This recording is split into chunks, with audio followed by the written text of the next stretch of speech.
Puji Tuhan, kembali kita membaca firman Tuhan, kitab Yoel. Yoel yang pertama, ayat 1 sampai 20. Demikian firman Tuhan. Firman Tuhan yang datang kepada Yoel bin Petuel. Dengarlah ini, hai para tua-tua, pasanglah telinga, hai seluruh penduduk negeri. Pernahkah terjadi seperti ini dalam zamanmu atau dalam zaman nenek moyangmu? Ceritakanlah tentang itu kepada anak-anakmu, dan biarlah anak-anakmu menceritakannya kepada anak-anak mereka, dan anak-anak mereka kepada angkatan yang kemudian.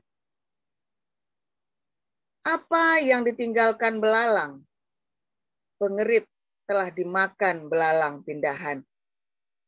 Apa yang ditinggalkan belalang pindahan telah dimakan belalang pelompat. Dan apa yang ditinggalkan belalang pelompat telah dimakan belalang pelahap. Bangunlah, hai pemabuk, dan menangislah. Merataplah, hai semua peminum anggur, karena anggur baru, sebab sudah dirampas dari mulutmu anggur itu. Sebab maju menyerang negeriku suatu bangsa yang kuat dan tidak terbilang banyaknya. Giginya bagaikan gigi singa, dan taringnya bagaikan taring singa betina. Telah dibuatnya pohon anggurku menjadi musnah, dan pohon araku menjadi buntung. Dikelupasnya kulitnya sama sekali, dan dilemparkannya, sehingga carang-carangnya menjadi putih. Merataplah seperti anak dara yang berlilitkan kain kabung, karena mempelai kekasih masa mudanya. Korban sajian dan korban curahan sudah lenyap dari rumah Tuhan. Dan berkabunglah para imam, yakni pelayan-pelayan Tuhan. Ladang sudah musnah, tanah berkabung, sebab gandum sudah musnah. Buah anggur sudah kering, minyak sudah menipis. Para petani menjadi malu. Tukang-tukang kebun anggur meratap karena gandum dan karena jelai. Sebab sudah musnah panen ladang. Pohon anggur sudah kering, dan pohon ara sudah merana. Pohon delima, juga pohon korma dan pohon apel. Segala pohon di padang sudah mengering. Sungguh, kegirangan melayu dari antara anak-anak manusia. Lilitkanlah kain kabung dan mengeluhlah, hai para imam. Merataplah, hai para pelayan mezbah. Masuklah, bermalamlah dengan memakai kain kabung. Hai para pelayan Allahku. Sebab sudah ditahan dari rumah Allahmu korban sajian dan korban curahan. Adakanlah puasa yang kudus. Maklumkanlah perkumpulan raya. Kumpulkanlah para tua-tua dan seluruh penduduk negeri ke rumah Tuhan Allahmu. Dan berteriaklah kepada Tuhan. Wahai, hari itu, sungguh, hari Tuhan sudah dekat. Datangnya sebagai pemusnahan dari Yang Maha Kuasa. Bukankah di depan mata kita sudah lenyap makanan, sukaria, dan sorak-sorai dari rumah Allah kita? Biji-bijian menjadi kering di dalam tanah. Lumbung-lumbung sudah licin, tandas. Rengkiang-rengkiang sudah runtuh, sebab gandum sudah habis. Betapa mengeluhnya hewan dan gempar kawanan-kawanan lembu. Sebab tidak ada lagi padang rumput baginya. Juga kawanan kambing domba terkejut. Kepadamu ya Tuhan, aku berseru. Sebab api telah memakan habis tanah gembalaan di padang gurun. Dan nyala api telah menghanguskan segala pohon di padang. Juga binatang-binatang di padang menjerit karena rindu kepadamu. Sebab wadi telah kering dan api pun telah memakan habis tanah gembalaan di padang gurun. Demikian. Ya, silakan Bu Salma lanjutkan. Baik, saya akan membacakan kebenaran firman Tuhan.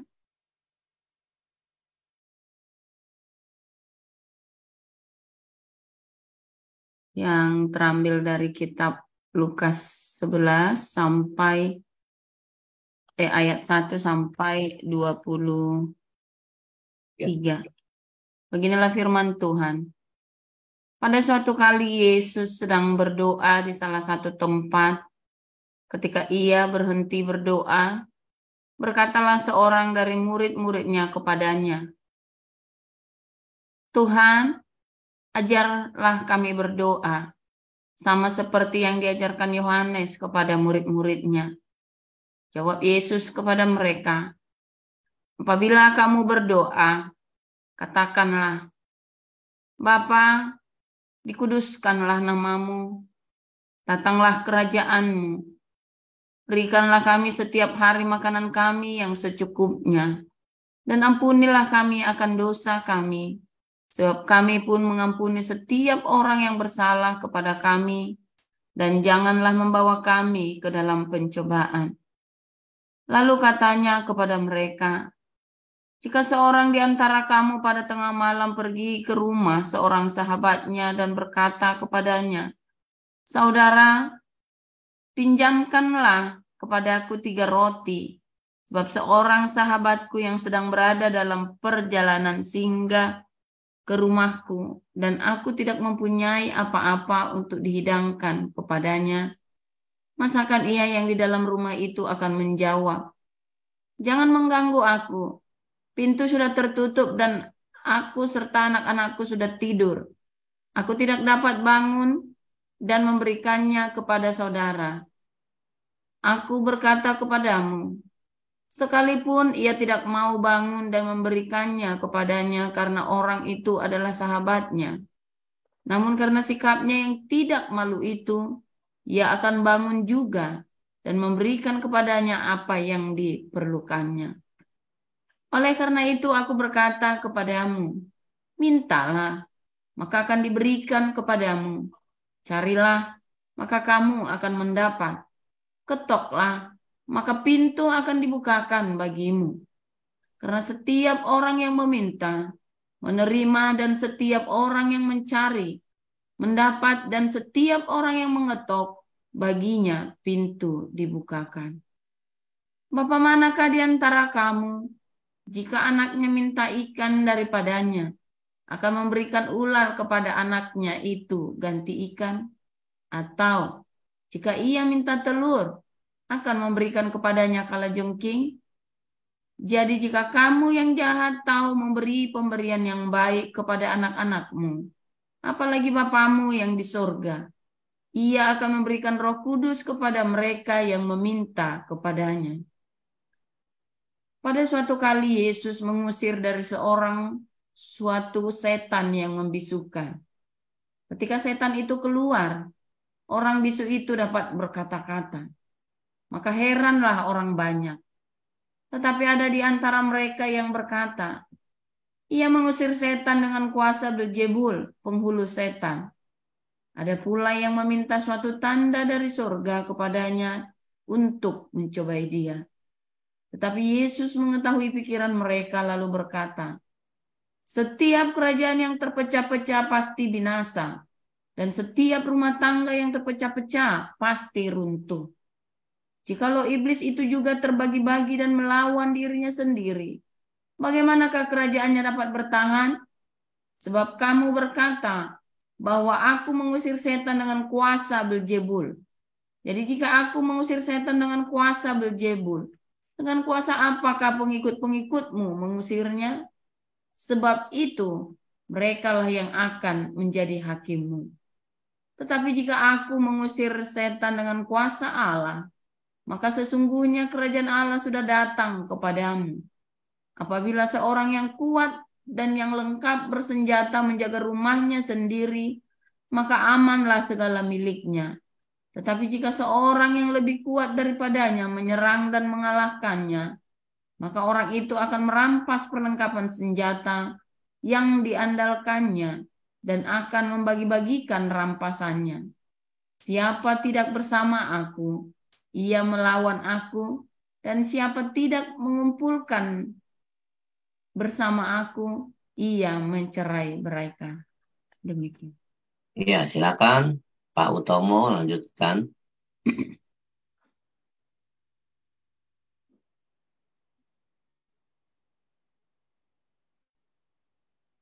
Ya, Pak Utomo silakan, suaranya belum keluar.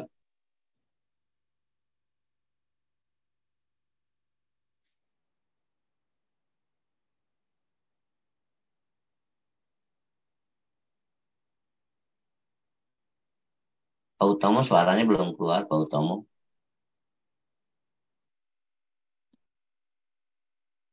Lukas pasal 11 ayat 24 sampai 36. Ya, silakan Pak Utomo. Baik, Lukas 11 ayat 24 sampai 36.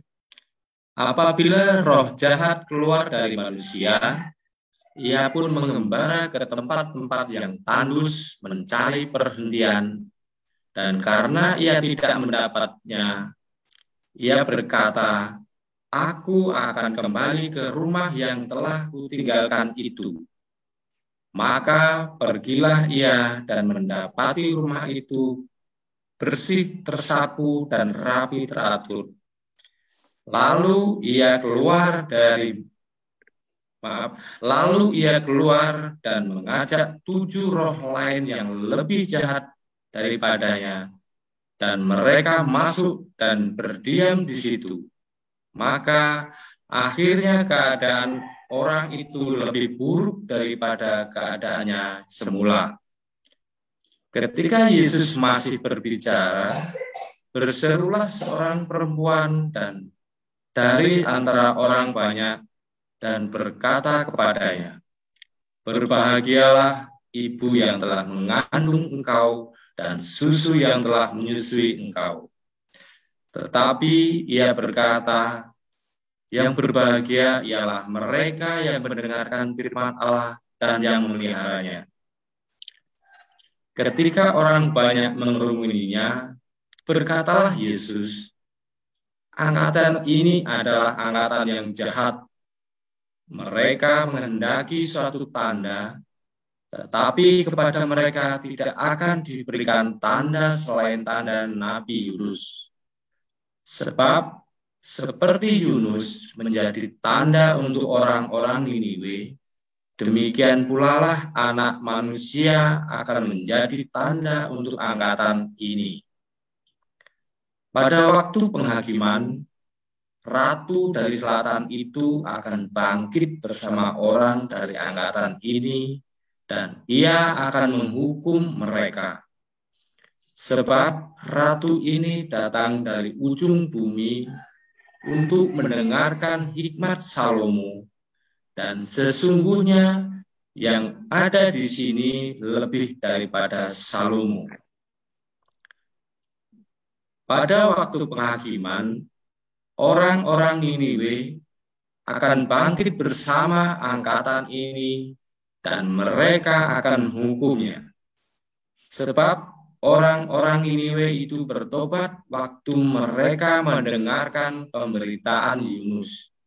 Dan sesungguhnya yang ada di sini lebih daripada Yunus. Demikian. Masih lagi, Pak. Tidak seorang pun yang menyiapkan pelita lalu meletakkan di kolong rumah atau di bawah gantang, melainkan di atas kaki dian, supaya semua orang yang masuk dapat melihat cahayanya. Matamu adalah pelita tubuhmu. Jika matamu baik, teranglah seluruh tubuhmu. Tetapi jika matamu jahat, gelaplah tubuhmu. Karena itu, perhatikanlah supaya terang yang ada padamu jangan menjadi kegelapan. Jika seluruh tubuhmu terang dan tidak ada bagian yang gelap, maka seluruhnya akan terang sama seperti apabila pelita menerangi engkau dengan cahayanya. Ya, silakan Bu Lucy lanjutkan sampai selesai. Siap Pak Peng. Saya akan membaca firman Tuhan terambil dari Lukas 11 ayat 37 dengan perikop Yesus mengecam orang-orang Farisi dan ahli-ahli Taurat. Ayat 37.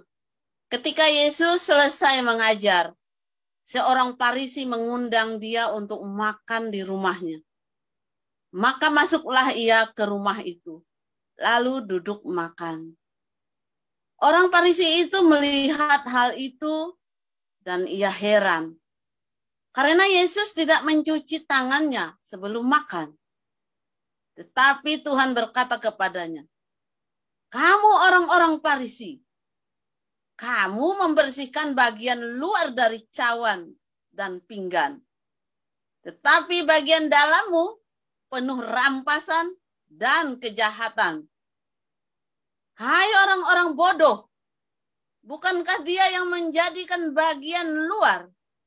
Dia juga yang menjadikan bagian dalam?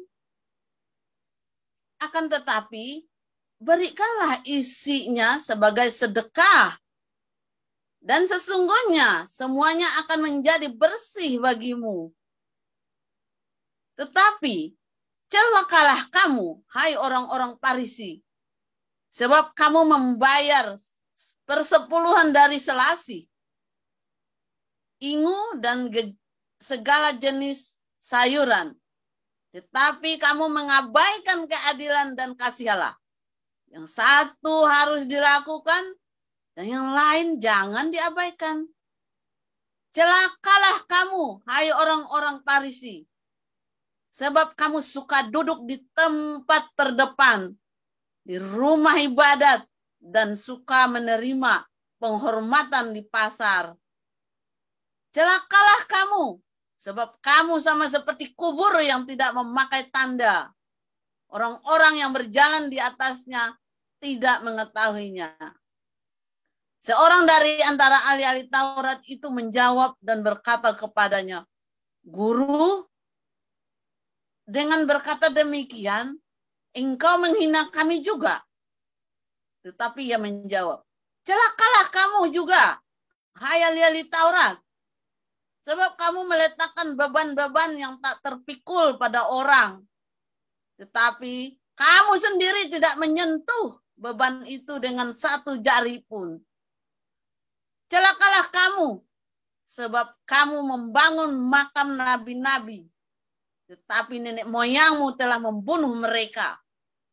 Dengan demikian kamu mengaku bahwa kamu membenarkan perbuatan-perbuatan nenek moyangmu, sebab mereka telah membunuh nabi-nabi itu, dan kamu membangun makamnya. Sebab itu, hikmat Allah berkata, Aku akan mengutus kepada mereka nabi-nabi dan rasul-rasul, dan separuh dari antara nabi-nabi dan rasul-rasul itu akan mereka bunuh dan mereka aniaya, supaya dari angkatan ini dituntut darah semua nabi yang telah tertumpah sejak dunia dijadikan. Mulai dari darah Habel sampai kepada darah Zakaria yang telah dibunuh di antara mezbah dan rumah Allah. Bahkan aku berkata kepadamu, Semuanya itu akan dituntut dari angkatan ini. Celakalah kamu, hai ahli-ahli Taurat, sebab kamu telah mengambil kunci pengetahuan. Kamu sendiri tidak masuk ke dalam, dan orang yang berusaha untuk masuk ke dalam, kamu halang-halangi.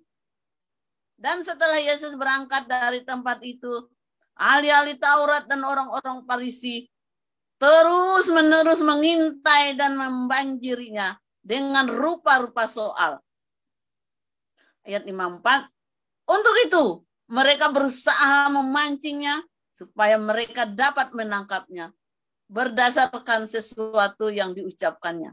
Demikian pembacaan firman Tuhan. Terima kasih, Pak Apeng. Haleluya, amin. Terima kasih untuk para rektor, Ibu Neliana, Ibu Salma, Ibu Lucy, dan Pak Utomo.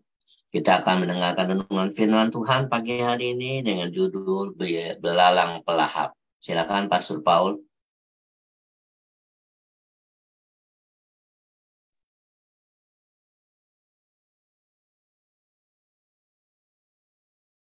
Oke, luar biasa. Tadinya mau kasih nama belalang kupu, saudara ya. Siang makan nasi, kalau malam minum susu.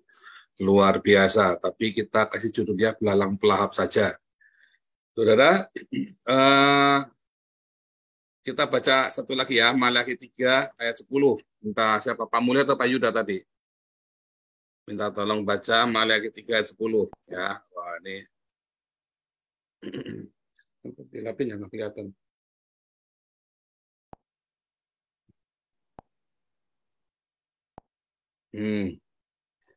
Bawalah seluruh persembahan persepuluhan itu ke dalam rumah perbendaharaan supaya ada persediaan makanan di rumahku, dan ujilah aku firman Tuhan semesta alam. Apakah aku tidak membukakan bagimu tingkap-tingkap langit dan mencurahkan berkat kepadamu sampai berkelimpahan? 11. Nah, ini dia nih. Ini kesukaannya para pendeta. Aku akan menghardik bagimu, ya, belalang pelahap, supaya jangan dihabisinya hasil tanahmu, dan supaya jangan pohon anggur di padang tidak berbuah bagimu, firman Tuhan semesta alam. Jadi kalau pendeta itu suka, kalau gereja itu ya suka nakut-nakutin kalian tuh dengan ini. Kalau kamu udah kasih perpuluhan ke gedung gereja, ke Pak Pendeta, nanti kamu itu tadi ya, belalang pelahap, belalang pengirip, belalang pelompat, belalang apalagi tadi itu di Yoel 1 itu ya. Nah ini dikutipnya belalang pelahap. Nah kalau saya suka bilang belalang kupu-kupu. Ya siang makan nasi, kalau malam minum susu. Wah ini pendeta-pendeta cabul ini saudara ya. Nah tetapi saudara kalau kita, terima kasih Pak Yuda.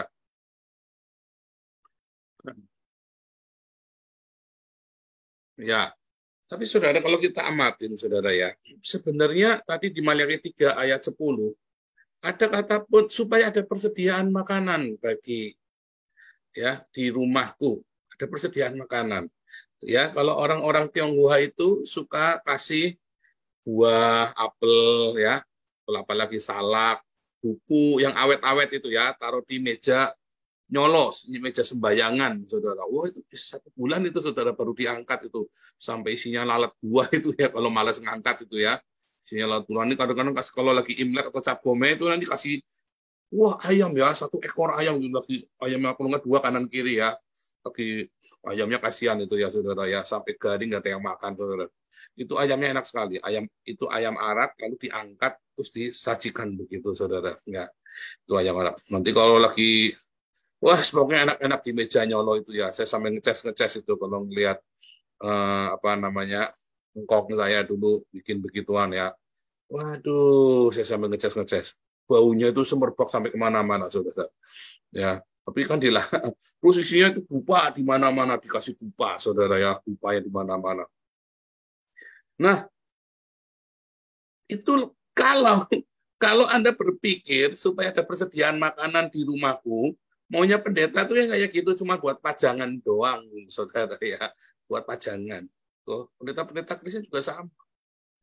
Nah, tetapi seharusnya makanan itu, Anda juga kalau ke Hong Kong sama nih ya, siapa yang di Hong Kong, Naomi itu ya, kan di tiap pojok-pojok toko itu selalu ada meja sembayangan kecil, lalu ada patung Jilaihutnya atau Kuan Im atau Kuan Kong gitu kan, dikasih makanan depannya itu. Pasti tuh. Ya. Kalau Singapura ada tapi jarang. Kalau di Hong Kong itu tiap sudut pasti ada itu. Nanti yang ngambilin siapa, saudara? Wah. Kalau di film-filmnya Jackie Chan, yang ngambilin Jackie Chan itu dulu, saudara, ya lagi lapar soalnya. Tapi memang sebetulnya ya ritual-ritual seperti itu dulunya itu memang untuk rakyat kecil, saudara. Karena dewa-dewa di surga itu tidak makan begitu dimakan, nggak begitu. Yang makan begitu ya orang-orang miskin, saudara ya.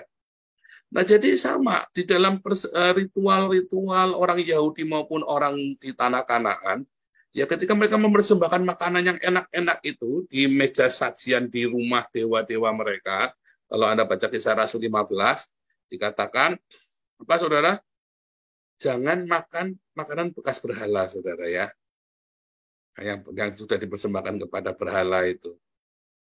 Nah kalau Anda melihat itu, saudara ya, sebenarnya itu bukan buat dewa-dewanya, saudara. Mau filosofi manapun, ritual manapun, ya kalau mereka memahami itu supaya dicuri sama anak-anak yang lapar itu. Pasti nyuri mereka kalau lapar, saudara. Mereka mengendap-endap, lalu masuk ke kuil, diambil tuh dimakan karena lapar, saudara. Ya. Nah, suatu ketika Daud juga pergi ke Not, imam yang di Not itu ya. Tanya, kamu udah makanan? Ada, tapi kalau kamu tidak berhubungan seks dengan wanita, kamu boleh. Oh, kami lagi perang. Kita memang menjaga kekudusan. Ya, kita lagi jadi Nazir, itu nggak boleh berhubungan seks dengan wanita, tidak boleh minum anggur, segala macam. Maka boleh makan roti sajian. Nah, kalau Anda bayar perpuluhan, ya bayangin, saudara ya, perpuluhannya berkilo-kilo emas, ya banyak sekali. Masa mau bikin roti sajian sebanyak-banyaknya, saudara? Kan enggak, saudara. Jadi buat apa? Kalau Anda membaca, maka di dalam kitab Ulangan itu ya bahwa perpuluhan itu dibagi buat orang-orang miskin, saudara. Jadi Maleakhi 3 ayat 10 itu sebenarnya bukan perpuluhan dikasih buat pendeta, bukan, saudara. Itu hanya pendeta sesat yang mata duitan yang berpikirnya seperti itu, saudara ya. Hanya pendeta mata duitan yang nakut-nakutin Anda dengan belalang pelahap, belalang pelompat, belalang pengerit, belalang kupu-kupu yang makan nasi malam susu. Ya, itu nakut-nakutin Anda supaya Anda bayar perpuluhan gitu aja. Ya, lalu pendetanya tambah kaya, ya, pendetanya jemaatnya bayar token listrik nggak bisa. Pendetanya gonta-ganti mobil mewah, jemaatnya gonta-ganti rumah karena diusir dari kontrakannya. Kasihan deh lu. Nah, saudara, jadi harus ada persembahan ya kepada Tuhan. Nah, apa namanya persembahan kepada Tuhan? Tuhan Yesus mengajarkan dengan jelas sekali ya bahwa sedekahmu itu tadi ya, perpuluhan itulah jadi sedekah. Ya, karena perpuluhan itu digunakan ya untuk kesejahteraan umat, saudara. Tuhan ajari orang Israel ya supaya belajar mengelola. Sebelum ada koperasi di dunia ini, 10% itu adalah bentuk dari koperasi, saudara. Ya, setiap orang harus kasih 10%, setor 10% ke rumah Tuhan. Lalu rumah Tuhan itu mengelola untuk kesejahteraan umat, saudara. Nangkep nggak, saudara? 10% itu diberikan kepada bait suci, dulu kemah suci, kepada Musa, Harun, segala, supaya mereka mengelola itu. Anda kasih 10% kepada Damaris, lalu Damaris ini mengelolanya, saudara. Anda kasih ke Hagios Embun Pagi, lalu mereka mengelolanya. Untuk siapa? Untuk kesejahteraan umat dikembalikan, saudara. Nah, itu maksudnya.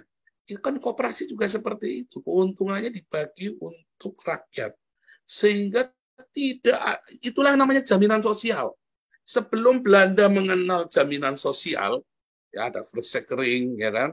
Ada outcaring dan verzekering, ya, saudara. Insurance dan tunjangan sosial, allowance, ya.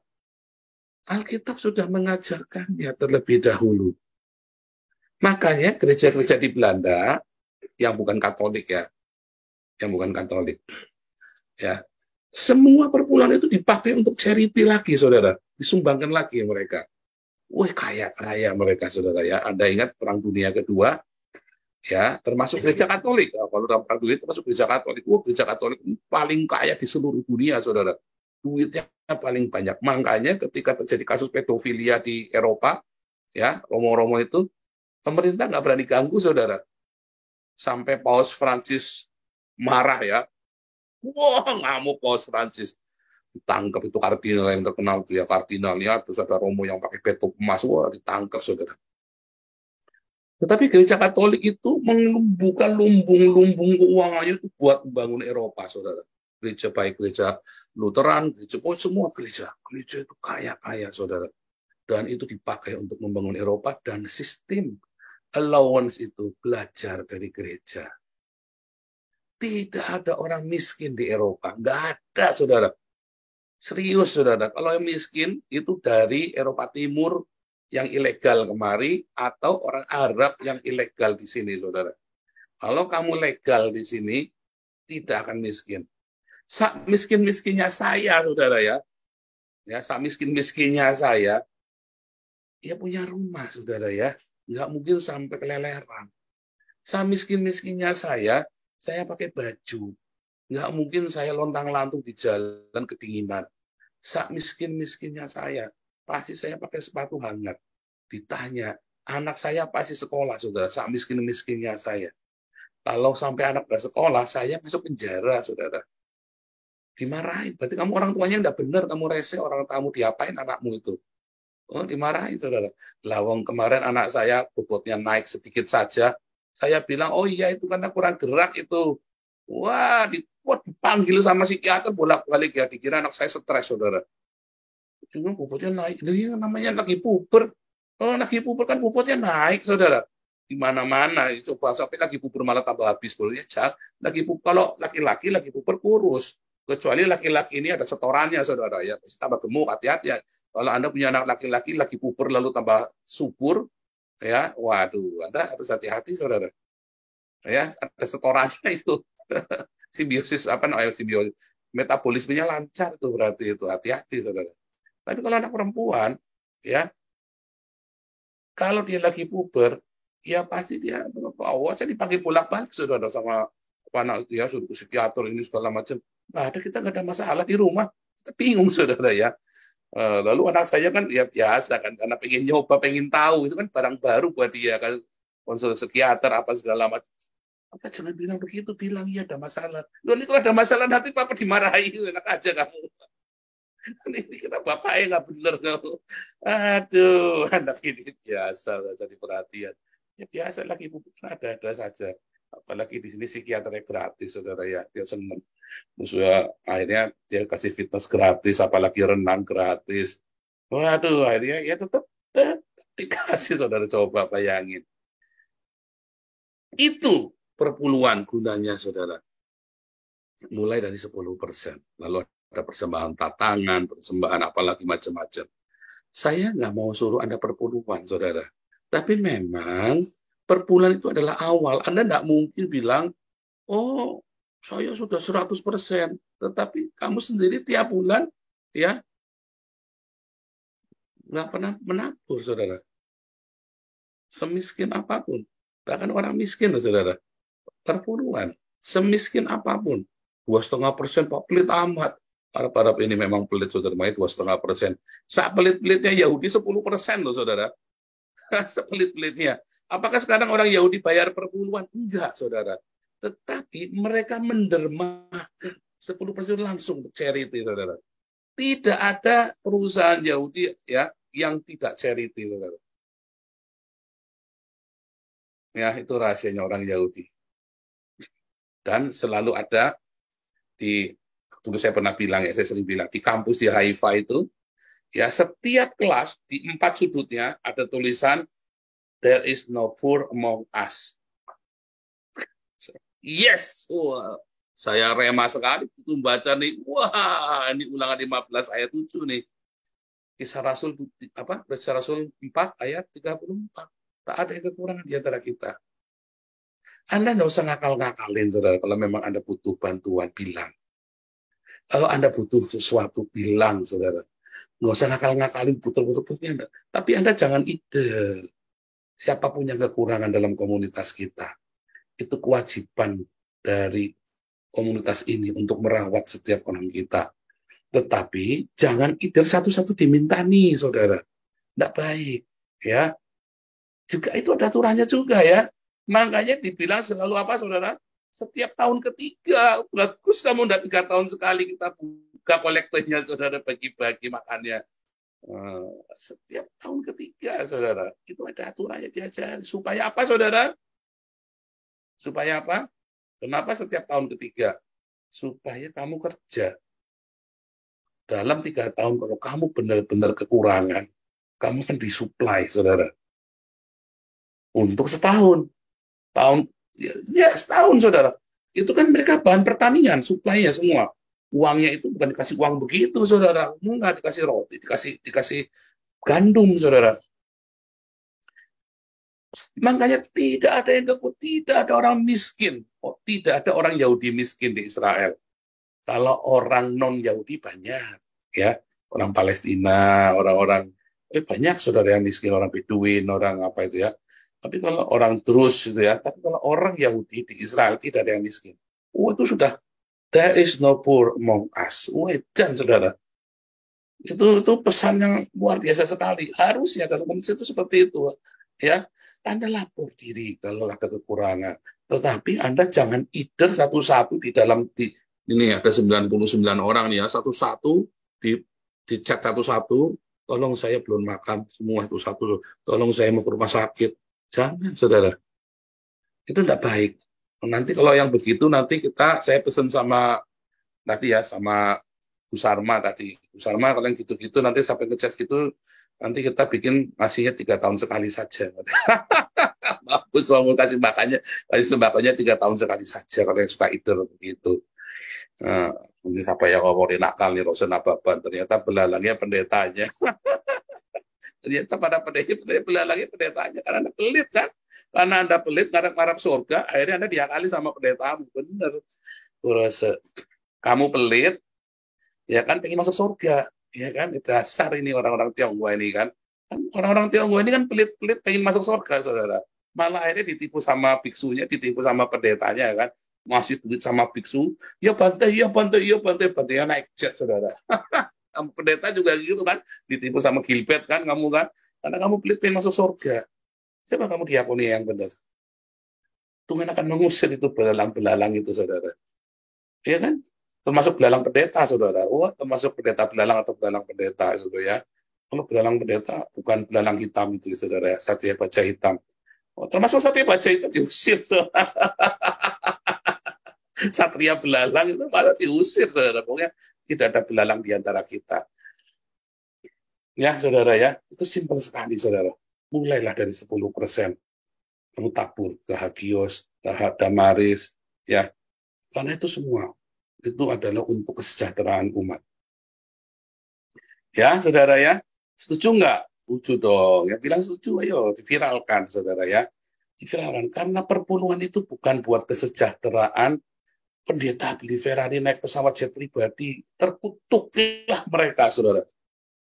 Karena perpuluhan itu adalah untuk kesejahteraan seluruh umat, seluruh jemaat. Ya, Tuhan Yesus memberkati.